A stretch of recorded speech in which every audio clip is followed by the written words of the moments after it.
Саламатсызбы? Региондо Абалким автордук программасы.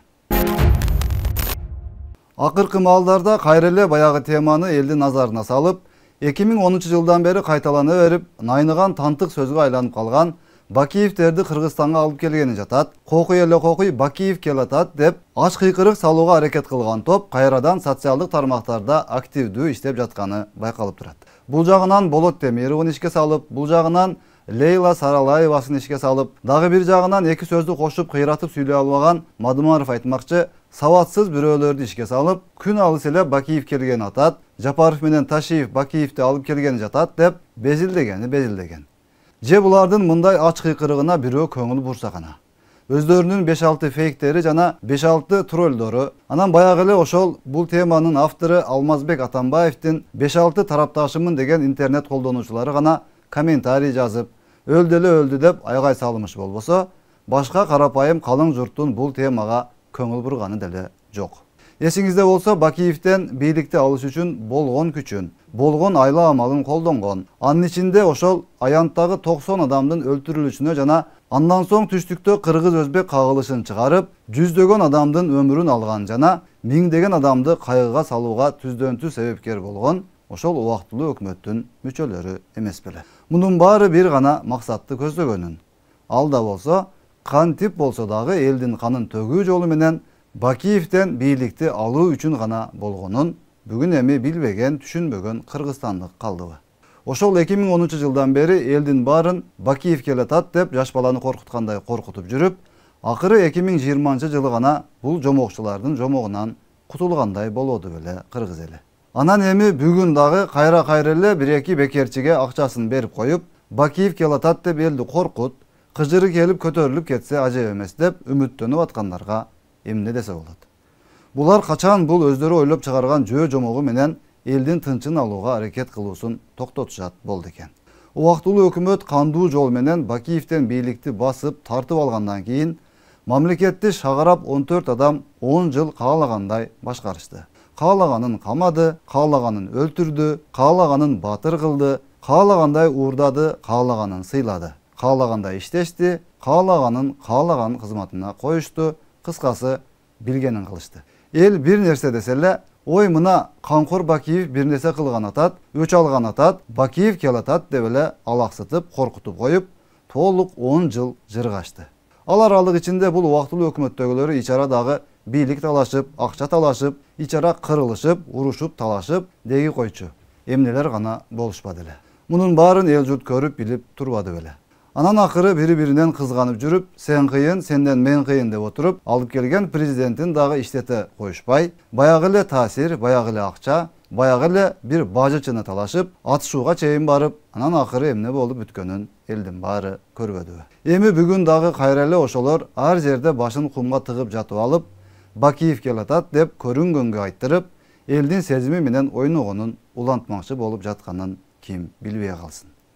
Же булар бул эски пластинка эми 1000 рет кайталанса дагы, булар ойлогон музыка чыкпай калганын, булар күткөн эффект бербей калганын түшүнүшпөйбү. Тапкан сөздөр эле Жапаров менен Ташиев Бакиевдин кишилери, ошонун тушунда бири министр болгон, бири комиссар болгон, ал болгон, бул болгон деген баягы эле күлкүлүү сөздөр. Анда эмне? Бакиев президент болуп турганда, мисалы, ошол эле убактылуу өкмөттөгүлөр жүгөрү кайтарып жүрүшкөн беле. Булар деле баары толугу менен жогорку кызматтарда жүрүп, доорду сүрүшпөдү беле. Берки ген прокурор, министр болуп иштегендерди айтпаганда дагы Алмазбек Атамбаев Бакиевдин премьер-министри болгонбу? Болгон. Сыйлыктарды алып, Бакиевди мактап, чын дилинен ыраазы болуп эле сыймыктанып жүрүшкөнбү? Жүрүшкөн. Анан эмне? Булар ошондо Бакиевдердин кишилери эмес дагы, жалгыз гана Жапаров менен Ташиев анын кишилери болуп калыш керекпи? Элдин башын айлантып, 2013-жылдан кийин КТРден саарттан кечке кокуй мына реваншисттер бийликти кайра алганы жатат деп жүрүп, эптеп элдин башын айлантып 10 жыл отурушту. Анан реваншисти жок эле, Бакиевтери жок эле, булар түптөгөн бийлик өзү шайлоону итчесинден өткөрө коюп, эл өзү эле чыгып бийликти алмаштырып салганы жалганбы? Анан кайра эле элди эмне менен көтөрүүгө болот деп жатып алып, ойлонуп тапкандары эле ошол Бакиев келатат, аны реабилитация кылганы жатышат, Çıkkıla ele çıkkıla, oygoңgula, tura kalgıla dep, butu kүйгөн тооктой эле 5-6 блогерлери менен айгай салууга аракет кылганына күйөсүн киши.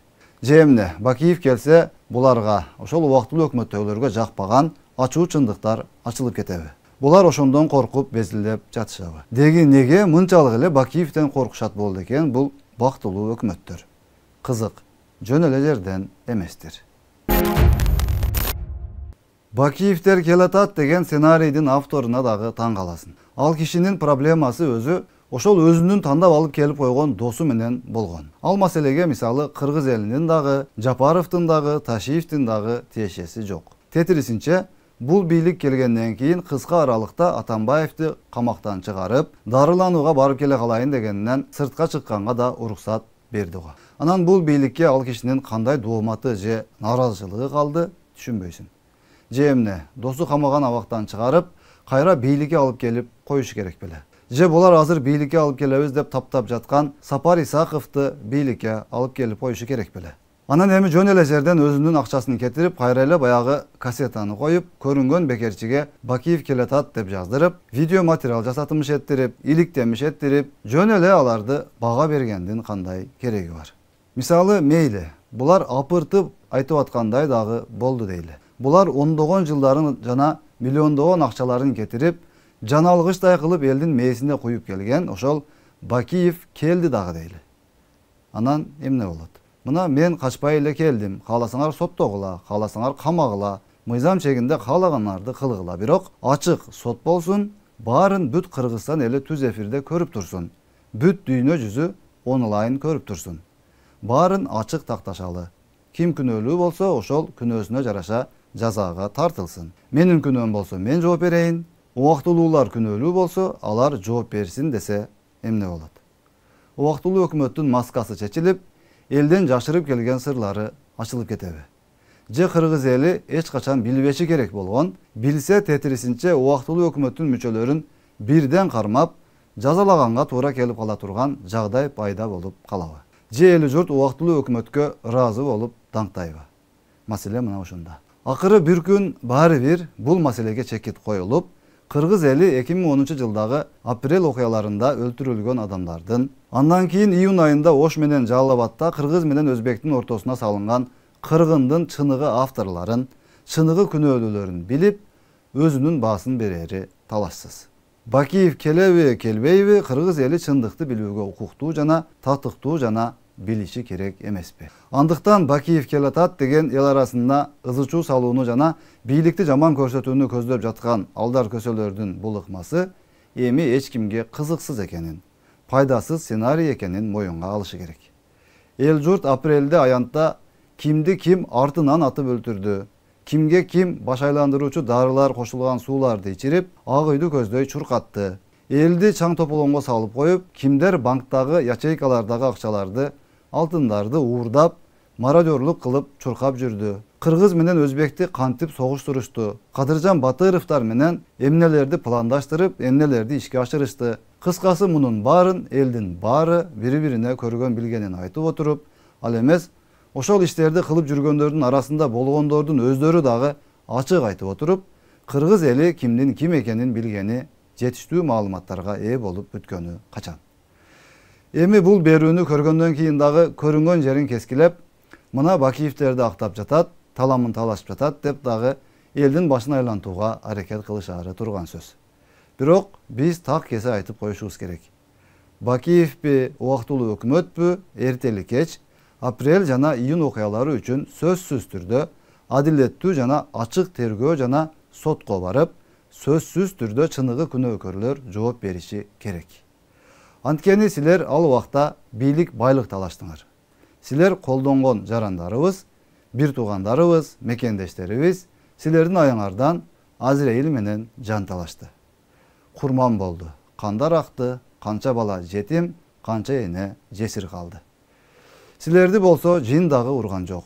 Бир ит эмес, питиңер дагы өлгөн жок. Дагы эле бийлик талашып, байлык талашып жүрөсүңөр. Же силер тойбодуңар, же силерди эл күткөндөй кылып, катуу ордуңарга койгон адам чыкпады. Бул албетте адилеттүү эмес. Силерге азыр дагы эле ошол жеке кызыкчылыгыңар зарыл болуп турат. Dagы эле ошол элдин арты менен ызы чуу салып, бийликке келүүнү, өзүңөрдүн кишилериңерди такка отургузууну көздөп, ар кандай жалган жашык менен элдин сезими менен ойноп жатасыңар. Дагы эле эч нерсе болбогондой элге акыл үйрөтүп, элдин эсебинен жыйып койгон акчаларыңарга манчырганып, саясий оюн кылгандан тажабадыңар. Мен жакында Испаниядан бара калам, тигин антем, муну мынтем деп, Москва менен Сосинтеринге дагы башкаларга тоодой убадаларды берип, колдоо издеп, жандалбастап шуркап, Кыргызстан элинин тагдыры менен ойногонду токтотпой жатканыңар албетте чоң катачылык болуп жатат. Ал эми элге бүгүн андай башаламандык эмес, туруктуулук жана эң негизгиси токчулук, өнүгүп өсүү керек болуп турганын кантип көрүшпөйт. Эми гана элге окшоп чегаралар чечилип, жол, мектеп, үйлөр курулуп, чоң бизнес проекттер ишке ашып баштаганда, эми бир аз мамлекет бутуна туруп, бирөөлөр менен тең ата сүйлөшүп, алака кылып, тезирээк проблемаларды чечип, иретке келип, башка өлкөлөрдөн ашып кетпесек дагы, жок дегенде жетип алып, тең кетели деп кылынып жаткан аракеттерге колдоо кылышса болмок тетирисинче. Андай кыла алышпайт. Анткени андай кылыш үчүн өзүн эмес, элди ойлош керек. Булар тетирисинче элди колдонуп, пайдаланып, өзүнүн максатына жетип көнүп калышкан болсо, каяктан анан элге күйсүн. Бүгүн бирок кыргыз эли башка деңгээлде ой жүгүртүп, башка багытта аракет кылат деген ойдобуз. Өлкөбүздө тынчтык жана ынтымак, адилеттүүлүк жана жакшылыктар гана болсун. Апрель жана июнь окуяларында каза болгон мекендештерибиздин жаткан жерлери бейиштен болуп, калган үй бүлө жана жакындарына жараткан Кудайым бекем ден соолук, туура түшүнүк жана көп жакшылыктарды берсин. Элибизде мындан ары андай эл бузарлардын, канкорлордун бийлик байлык үчүн элди кырып салганга даяр дүйнө парастардын азгырыгына алданган окуялар кайталанбасын. Саламатта калыңыз.